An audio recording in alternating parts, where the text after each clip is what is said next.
Today, we have some exciting unboxing, the unveiling of the Nubia Red Magic 9 Pro Plus Bumblebee Transformers Edition.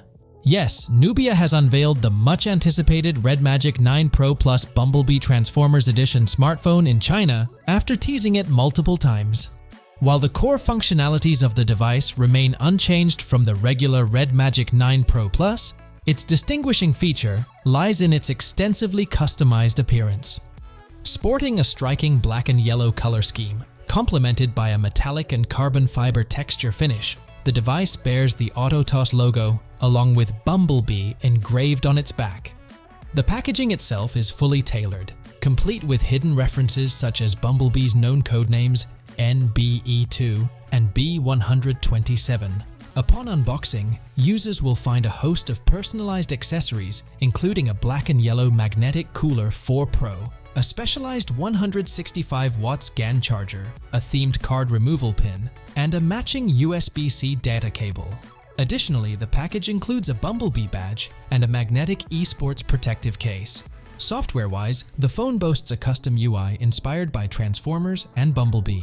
Under the hood, the Red Magic 9 Pro plus Bumblebee Transformers Edition features a 6.8-inch 5K OLED BOE-Q 9 Plus display with a 120Hz refresh rate and a peak brightness of 1600 nits. Powering the device is a Snapdragon 8 Gen 3 chipset coupled with 16 gigs of RAM and 512 gigs of storage. Camera-wise, it houses a 50 megapixels OIS primary sensor, a 50 megapixels ultra-wide sensor, a 2 megapixels macro camera, and a 16 megapixels selfie camera. Fueling the device is a robust 5,500 mAh battery, with support for 165 watts fast charging.